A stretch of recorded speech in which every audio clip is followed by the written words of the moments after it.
képp koo xam ne jàpp nañ ne justice am nga yaakaar ci justice Sénégal. lii mooy dëgg. Le premier ministre moom tamit mi def sortie remettraat le gouvernement bi à niveau. ne leen bi départ bu beesaat la. wax 8 points yoo xamante ne léegi dinañ ci basé wu. lenteur administratif yi nee na leen léegi dakk na blocage bu nekk dina am responsable projet yi nga xamante ne ñu ngi koy kii nangam ak nangam redynamiser li nga xamante ne moom moo di gouvernement bi digitalisation wax na yeneen wax na ba pare ne vraiment acte yi nga xamante ne ñu ngi ñu ciy xaar dajale ministres yi ne leen nañu dem vers ça. merci beaucoup. loolu damay wax ne su ma ko mënee tuddee annonce. wala décision. wala recommandation. ak nu ma ko mën tuddee. ñëw na à son heure. pourquoi d'abord Vito. 5 ans yàggul de. juróomi at yàggul de. daanaka dóor nañu 1 an et demi de. waaw dóor nañu 2 ans kay daanaka. presque 2 ans. su ñu demee nag ba constaté. lu Sénégalais yëpp ànd d'accord. mooy réew mi def na tekk. rien ne bouge. rien ne bouge. parce que xam nga tax loolu dafa am benn secteur boo xam ne li mu ëmb moo bëri te moo doxul loolu tax parce que le premier ministre Ousmane Sonko est conscient davantage de la situation grave économique du pays. parce que secteur BTP. moo bloqué wu au Sénégal. ci la jaaykatu ciment bi nekk. ci la jaaykatu quincaillerie bi nekk. ci la peintre bi nekk. ci la maçon bi nekk ak ay apprentis ci la carreleur bi nekk. ci la kiy def plomberie ci la nekk. ci la effectivement transporteur bi nga xam ne mooy transporter fer ciment béton ak yeneen yu ko aaju ci la nekk. même ku jigéen ki taxaw ci buntu chantier bi jaay ndékki ak añ. ci BTP la lokk maanaam secteur la boo xam ne bu doxee lépp dox. tout bouge bu doxul lépp arrêté. donc premier ministre conscient na ci loolu c'est un en tout cas nu ma ko mën a waxee sax maanaam déclaration bu ñëw à son heure. il faut parce que am réew kenn mënu ko liggéey te ñépp defuñu sacrifice. il faut que chacun se mette au travail def sacrifice pour que réew mi mën a génn ci guuta bi mu nekk. c'est vrai suñ ko defarul suñu bopp sax defaluñ ko suñuy doom suñuy sët fekk ko fi parce que man damay faral di wax ñi ma maaseel nous on est mal barré. ñun ñii parce que dañu am malchance dajeeg Senghor ak Abdou Diouf donc comme suñuy doom ci diggante Ablaye Wade ak Macky Sall la ñu juddoo. nañu fexe bon ba diggante Diomaye ak Sonko. ak vers dem 2050 2060 suñuy doom ak suñuy sët fekk fi Sénégal bi gën bi ñu fi fekk ñun. donc pour appuyer rek li nga wax mooy on ne pourra jamais faire ce Sénégal là tant que amul ay mesures fortes yoo xam ne ñëpp dañ ci tënku moom laa dégg bërki démb Khadim Diop. je le salue au passage. je le suis souvent. parce que Khadim macha allah pour être bref. macha allah buy wax ne rupture mooy ki nga xam ne dafa bokk Pastef yor téléphone am di téléphoné. ba dugg biir otoom daal ne man kat maa ngi sama biir oto damay dawal xaaral ma teg sama téléphone balaa may mettre ma vie en danger et celle des autres. rupture mooy effectivement képp ki nga xam ne jàpp na ne. lii kat moo xewoon ci régime yi fi passé ñun on n'a plus le droit di taxawaalu on n'a plus le droit di def noo xam ne nii mën na yàq. économie Sénégal la rupture doit être mentale et comportementale. Vito. la rupture doit être mentale et comportementale. de tous les jours. moo di effectivement tirer sur la sonnette d'alarme maa ngi dégg sax des rumeurs de remaniement. bu ko jaree nañ ko def les meilleurs à la place qu'il faut ñu liggéey réew mi non seulement ñoom dañ koy faral di wax président Diomaye da koy faral di wax Ousmane Sonko da koy faral di wax premier ministre sénégalais yi dañoo yónni ba pare yàkkamti ñu. kon taxawaalu xaju fi et à partir de ce moment la déclaration vient à son heure bu jaree remaniement ministériel nañ ko def. nit ñi jublu ci liggéey bi pour que fii ak fin d'année bii il reste encore 6 mois. pour finir 2025. diggante fii ak décembre 2025 jëm janvier 2026 ñu mën a toogaat ne ay la yéwénkat ñu ngi sentir ne effectivement réew mi soxali ko am na fi. c'est la condition sine qua non pour redresser ce pays là. mooy ku nekk defaraat sa toogaay man mii ci laa bokk yow ci nga bokk ñii toog ci plateau yi di wax ju ñaaw ci la ñu bokk. ñii toog ci ñi nga xam ne ñi ngi ci tali bi ci lañ bokk ñi nga xam ñi ngi liggéey ci lañ bokk ñi nga xam ñi ngi ci bureau yi ñi nga xam partout tous les Sénégalais ak foo mën a nekk defar toogaay jot na. n'est-ce pas pour que effectivement ñu mën a génn Sénégal ci dugal Sénégal sur des lendemains meilleurs lii mooy waxi dëgg. dugal Sénégal sur des lendemains meilleurs bokk na ci base française yi ñu ne benn nekkatul fii léegi Sénégal. oui j'ai suivi la passation de. drapeau xaw ma voilà la remise. voilà la remise maa ngi koy suivre dem à la télé. donc nekk na loo xam ne effectivement. historique c'est historique waaw c'est historique. c'est historique dans le sens que ñoom ñi ngi fi depuis 1900 dégg naa 60 et quelques. n'est-ce pas mais loolu aussi da nga koy dugal ci cadre souveraineté. parce que aussi nit wax dëgg yàlla mënuloo koo jox indépendance ba pare tiimu ko. mënoo koo jox indépendance ba pare sikkimu ko mënoo koo jox indépendance ba pare di ko surveiller. à tous les niveaux. te surveillance mënul weesu armement mënu ko weesu donc ñoom bu ñu gëmee parce que nag lenn moo nekk ñun dañoo fal Diomaye ak Sonko. parce que dañu am ci ñoom yaakaar. nañu ñaan yaakaar suñu bañ a tas parce que jàpp nañu acte bu ñu posé rek mooy acte bi gën.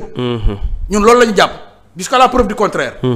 tu comprends ce que je veux dire donc dafay dugg maanaam c'est une conséquence logique. quand quelqu'un parle de souveraineté. donc dem àdduna dox ba ñaan la dernière base française la dernière base militaire française ouest africaine. delloon nañ ko Sénégal donc c'est une suite logique de souveraineté n'est-ce pas. par rapport ak li nga xam ne ñoom seen discours la depuis opposition ba ñëw pouvoir. donc c'est une logique. c'est une logique. c'est une logique la. defe naa ne on a fait le round-up de la semaine. yooyu laay xool ndax yi des na Badara Gadiaga moom wax nañ ci ay mbiram. premier ministre Ousmane Sonko délégation judiciaire boobu it wax nañ ci Badara Gadiaga encore yi defe naa ne wax nañ ci yëpp. xanaa peut-être wàllum société civile li Ousmane Sonko wax ne dinañu dugal loi boo xamante ne Assemblée nationale. financement yu jógee extérieur dinañ ko dakkal pour société civile bi Sénégal loolu la ñuy daanelee. maa ngi fàttaliku jamonoy Antoine Diome. le premier grand acte qu'il a posé ba tiitloo Sénégalais yëpp. mooy le financement des partis politiques non pas des partis politiques. le financement de Pastef ba bloqué woon leen sax. Kopar Express bi. foofu la ñu bëggoon njëkk a tasee dissoudre. foofu la bëggoon njëkk a langaamu pour dissoudre Pastef Félix Antoine Diome. il doit même lui aussi venir nous éclairer par rapport aux forces occultes yi mu daan wax ak yooyu noonu. n'est-ce pas il nous doit des explications parce que lii aussi dafa yomb trop. jël Sénégal caxatee ko jiiñ leen lu ne jékki-jékki rek seey noonu dem kenn gisatu la. c'est trop facile ça. alors ci biir loolu premier ministre li mu wax c'est très clair ku ma xeex la. parce que xam nga il faut surtout xam nga malheureusement fi Sénégal jëm moo baaxul. il faut toujours éviter dugg ci tous les coups sont permis. bu ñu jàmmoowee ñu jàmmoo parce que xam nga dañuy faral di wax. l'ami de mon ennemi est mon ennemi. nit mënul maa saaga di ma yàq lu mel ne xeme déstabiliser sama njaboot sama ñi ma bokkal moo xam samay doom lañ moo xam samay jabar lañ moo xam sama yaay la moo xam samay nijaay lañ maanaam samay mbokk rek ci gàttal. ñu ne ko ciix teg yow nga dem di ko soutenir di mbubboo liberté d'expression. expression kon bokk Vito nañ ci boole leen. liberté de la bonne expression bokk parce que aussi il y a une mauvaise expression ñaar yëpp mun ñu leen boole ci liberté d'expression. nit war naa tolloog nit fu mu naan ko sa leader kenn bu nekkoon Amérique kenn du ko wóoloog doomam bu jigéen ci benn néeg. nit war naa toll foofu ak doomu Adama yow nga dem di ko soutenir yow. au lieu parce que la preuve wax naa ko fii li ni koy soutenir yow doo ko wax yow. yow doo ko wax ci kàddu bu ñaaw doo ko wax la preuve Vito. déglul ma wax la ma laaj la. fii ma toog di wax ak yow excepté kii comment il s'appelle encore Fofana excepté Fofana. da nga gis fii benn journaliste bu ñu teg loxo. est-ce que am na un journaliste bu ñu teg loxo parce que tout simplement dans le cadre de son métier. dans l'exercice de sa fonction. ah xëy na sama xel moo gàtt. même Fofana je pense que il avait rendu sa carte de journaliste hein. Même Fofana. c'est à vérifier parce que dégg naa ne ci législative yi passé xaw ma. am na ci liste bu mu bokkoon. def naa am na en tout cas am na ku doon soutenir. parce que on l'a vu barki démb aussi bi Barthélémy Diaz di monter xaw ma son fameux mouvement xaw ma Sénégal bi ñu bokk ma nga ca woon di tàppanteeg moom. n'est-ce pas excepté moom parce que du bugguma wax lu ma wóorul. mais nangul naa ko xam naa ne journaliste la. la mu wax it da nga koy wax en toute responsabilité malheureusement Aïssatou ma mu toogaloon di ironiser. naan Cheikh lañ ko jox Aïssatou naan ko Cheikh bu baax mi. Cheikh Gueye bu baax mi. di ironiser on ne peut pas avoir certains comportements par rapport à une institution comme ça. n'est-ce pas loolu quoi surtout que li ngay wax sax na la wóor bon loolu mooy benn. ku bokk ak Ousmane Sonko langue politique nekk chef de parti da nga see gis kenn ku ñu teg loxo parce que yaa ngi sa logique gu politique. gisuma ko de très honnêtement. donc ñan ñoo am problème mooy ñi nga xam ne ñoom la Ousmane Sonko di wax ne ay ñuy opposé wu ak seeni milliards ñoo nekk seen ay ginnaaw. di leen fay di leen jox en tout cas loo xam ne mooy tax seen làmmiñ ñi ñaaw ñuy yekk lu mel ni xeme parce que ñoo ñëpp du kenn koo ciy dégg mu wax lu ñu koy xeebee. wala boog lu garaaw doo ko ci dégg à partir de ce moment dañuy dugg ci benn genre situation boo xam ne mooy xeex la boo xam ne tous les coups sont permis. alors puisque tous les coups sont permis nag il faut s'attendre à tous les coups. Vito. suñu sàgganee ba dugal Sénégal ci guuta boo xam ne tous les coups sont permis il faudrait que chacun xaar n'importe quel coup en l'occurrence li Ousmane Sonko di wax par rapport effectivement au financement des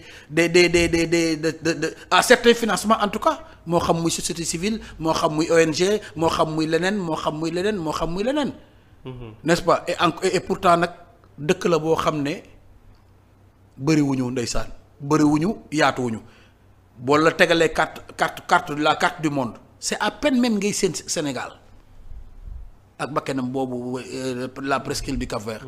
à peine nga koy gis ñi ngi doog a mat 18 millions de Sénégalais yàlla indi na fi ay xéwal yoo xam ne man gëm naa ne bu ñu tàppee xol yi Sénégal mën a am résultat fii ak fin d'année jëm prochaine année. loolu laa gëm man. très honnêtement maintenant comme ni ma la wax bu ñu demee nag ba dugg ci guute yu defante xeex tous les coups sont permis mais ku nekk na xaar moroom moom ci coup fu uppercut mën naa jógee fu ne.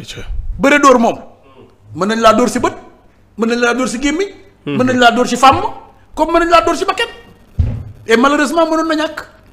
et je souhaite en tout cas su ma ko mën a tuddee souhait wala appel boo xam ne ñëpp dañuy ñëw à de meilleurs sentiments n'est-ce pas loolu mooy li nga xam ne moo gën ñu Sénégal parce que ñun ñoo bokk Sénégal encore une fois bu yàqoo nañu jàpp ne ñëpp la yàqul. Sénégal bu yàqoo. ñëpp la yàqul. Sénégal su baaxee ñëpp lay baaxal. donc ngallaawaay nañ fexe bu baax. parce que yàqu bi amul njëriñ. ayca Prospère Dieye ñu ngi lay gërëm bu baax a baax te di la jox dig daje incha allah vendredi bi ñu ñëw.